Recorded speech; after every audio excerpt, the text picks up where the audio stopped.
La parole à Jacques Maire et ensuite le ministre répond. Je vous remercie. Monsieur le ministre, ma question porte sur l'évaluation de l'aide et de son efficacité, et notamment dans le cadre extrêmement complexe et difficile du Sahel. Vous savez qu'a été créée la chaire Sahel, dont l'enjeu est essentiel, c'est d'assurer auprès des parties prenantes, à la fois les bénéficiaires et les financeurs, une évaluation indépendante. Et les travaux de la chaire Sahel sont assez alarmistes pour nous, monsieur le ministre. Je vous donne 4 exemples. Concernant la traçabilité de l'aide française, dans certains pays, il n'y a que 20% de l'aide française qui se retrouve dans les comptes du pays bénéficiaire. Concernant le délai de démarrage, on est en général à près d'1 an entre la signature et le premier décaissement. Concernant le délai de décaissement des projets, en moyenne, on met 5 ans. Et concernant ce qui est décaissé à la fin du projet, on est en général à 60%. Donc les analyses montrent la quasi-impossibilité de mener à bien des évaluations de façon satisfaisante. Nous sommes en première ligne. Nous voulons emmener les autres bailleurs avec nous. Alors, une question très simple, monsieur le ministre. Comment, avec des moyens limités que vous avez donnés effectivement à la chaire Sahel, comment est-ce qu'on peut faire de l'enjeu de cette évaluation un vrai enjeu partagé pour l'Alliance Sahel? Comment est-ce qu'on peut faire de la chaire Sahel un outil réellement partagé pour vraiment avoir la possibilité de progresser? Car sans évaluation, l'aide au Sahel ne progressera pas. Merci à vous. Merci, monsieur le député. Monsieur le ministre, merci. Vous avez Alors, la parole. Je ne vais peut-être pas prendre dans le bon ordre, mais ça ne fait rien. Bon. Du moment où vous répondez. Chacun se retrouvera. Marion Lenne, vous avez raison. Je pense que... Alors moi, en plus, vous me provoquez sur le sujet, parce que j'ai donc fait vérifier un peu les choses, et il y a vraiment un problème d'améliorer la consommation des bourses pour les étudiants, ce que vous soulignez, donc je vais m'y employer. Les services sont en train d'y travailler, mais il y a un sujet que je n'avais pas identifié, donc merci de l'avoir fait. Je vous propose, si Madame Poletti m'entend toujours, moi je veux bien tout ce qu'on veut. Si on enlève les critères de l'OCDE pour définir l'aide publique au développement, il faut l'enlever pour tout le monde, et non pas uniquement pour la France. Et donc, si vous changez les normes, ben, il faut créer un autre outil pour identifier ce qu'est l'aide au développement. Mais pour l'instant, moi, je m'en tiens aux normes de l'OCDE qui sont reconnues par tous et qui établissent les mobilisations financières sur les différents sujets que vous avez évoqués. Ça fait partie du développement. Bon. Sur la transparence, par contre... Non, je ne fais pas un débat avec vous parce que je suis obligé de répondre à d'autres collègues. Voilà, je vous réponds, Madame Poletti, mais on en reparlera, mais sur le CDE, point d'interrogation. La 37e place de transparence, donnez-moi les réseaux et les références pour que je puisse faire en sorte qu'on puisse y remédier. Moi, je suis pour la transparence totale concernant l'action de développement et c'est tout à fait... essentiel, sinon il n'y a plus de développement. Si on n'est pas transparent, il n'y a plus de développement, parce que on perd totalement notre crédibilité. D'ailleurs, je vais revenir tout de suite sur ce que disait, s'il le veut bien, Jacques Maire, parce qu'il était sur ce sujet-là. La question, et c'est un sujet que vous partagez, la question de la transparence et la traçabilité de l'aide est tout à fait essentielle. Je suis d'accord avec Jacques Maire, comme quoi ça ne décaisse pas assez vite, et comme ça ne décaisse pas assez vite, on ne peut plus tracer. Et ce que je voudrais, c'est que sur ce sujet, l'Alliance Sahel soit exemplaire, et donc je suis prêt à prendre les moyens nécessaires pour que ça se mette en œuvre, parce que je voudrais que ce soit vraiment la référence de l'aide publique au développement bien comprise, connectée, pas en silo, efficace. Et vous y êtes allé, Monsieur Maire, et vous savez ce que cela signifie. Et la transparence que soulignait Madame Poletti, on doit la retrouver de manière particulièrement exemplaire dans l'Alliance pour le Sahel. Parce que là, il y a 11 milliards. Hein. Oui, 6. Il y a 11 milliards 6 de financement potentiel, pas que de nous. Hein. Non, mais c'est indispensable qu'on puisse voir clair là-dedans. Je vais m'y employer. Sur les remises de dette, par contre, j'ai bien pris la remarque. Que c'était très difficile d'avoir des informations sur... mais ça devrait être sur le 110, ça, non? Vous regardez dans le PAP, peut-être qu'il y a des... Normalement, ça devrait être sur le 110, je pense. C'est dans le budget du ministère des Finances au programme 110. Mais si c'est pas dedans, c'est une question. Alors, Monsieur Rançon, donc Madame Laine, j'ai répondu. Monsieur Rançon, il faut mobiliser pour. Je partage les chiffres. C'est un enjeu considérable et un enjeu de mobilisation financière qui ne concerne pas que la France, qui concerne pas uniquement les pays. Concerne à la fois des associations philanthropiques, des entreprises, c'est un mouvement mondial. Et c'est pour cette raison que le président de la République a décidé d'organiser, au moment du 11 novembre, dans le cadre du Forum de Paris, une grande manifestation ACTA pour mobiliser les financements, en particulier sur le vaccin.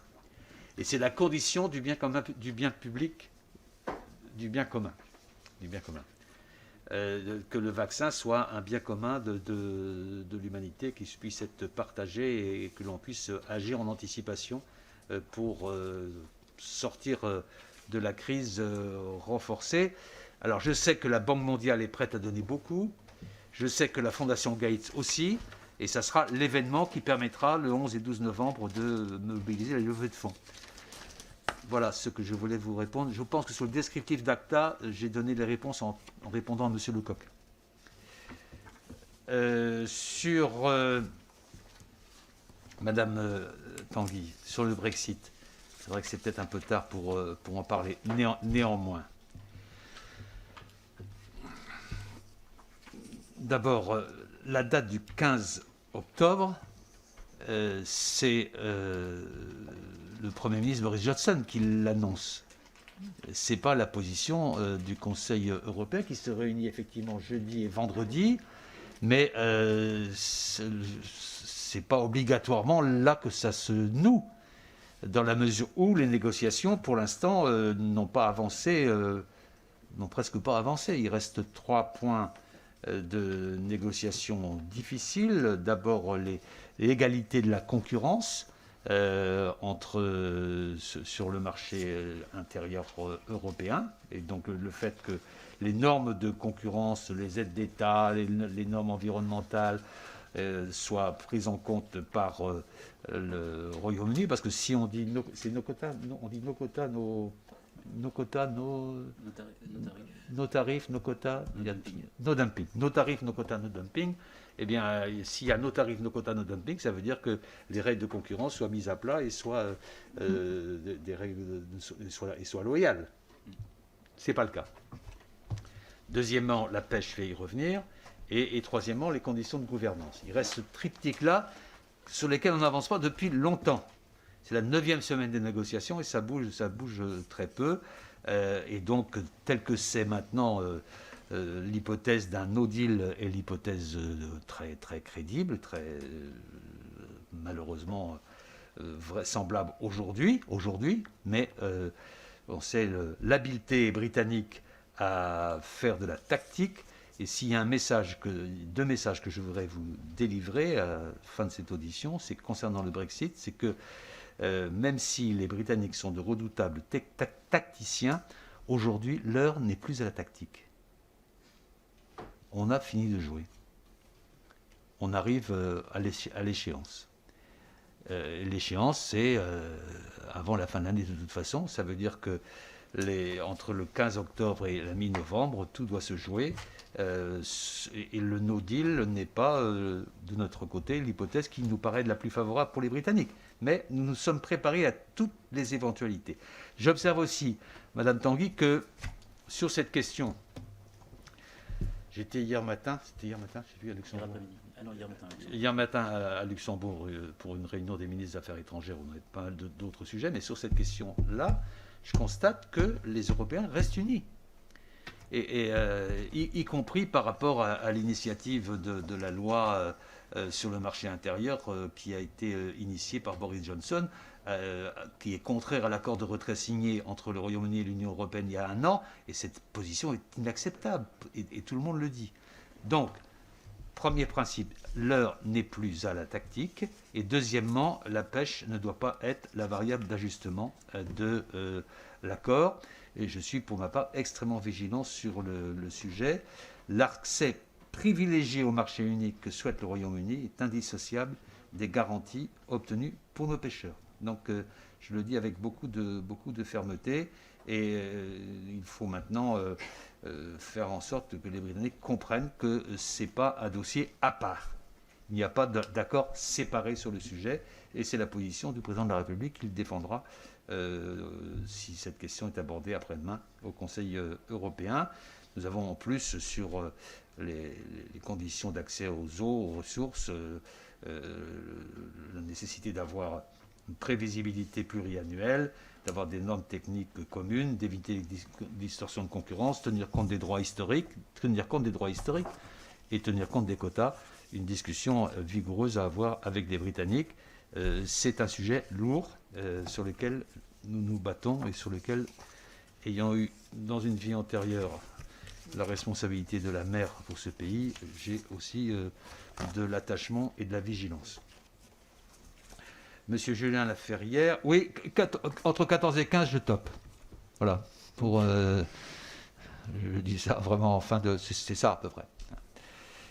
Et sur le FSD, je partage votre constat. Je l'ai déjà répondu tout à l'heure, hein, c'était Madame Thomas à qui je répondais sur ce sujet, mais c'est vrai qu'il y a une baisse des recettes sur la taxe sur les avions et il y a une hausse sur la taxe financière, donc la réponse pourrait être simple. Hein. Bon, donc j'attends avec intérêt vos observations lorsque le moment sera venu. Sur Madame Le Pen, j'ai dit un peu de choses, j'ai déjà dit des choses sur le sujet dans mon propos introductif, hein, mais les outils que nous allons mettre en œuvre dans le cadre du plan de 13 millions d'euros que j'ai évoqué pour renforcer le numérique, il y aura la modernisation du réseau de communication, le développement des visioconférences avec l'extérieur, ce qui n'était pas tout à fait performant pour l'instant, le renforcement de la sécurité opérationnelle des systèmes d'information du ministère, l'acquisition d'outils de mobilité, c'est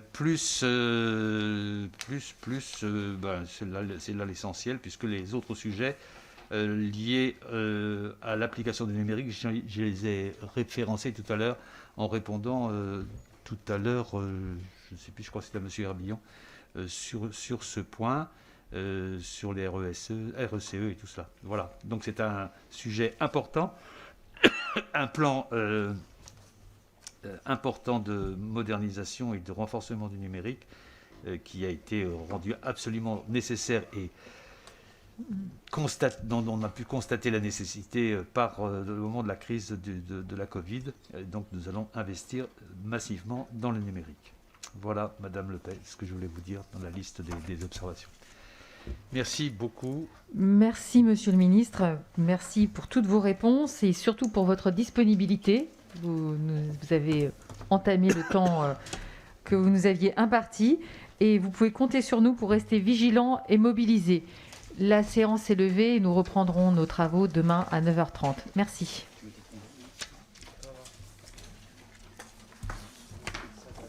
Merci. Eh ben. Alors, bon, moi,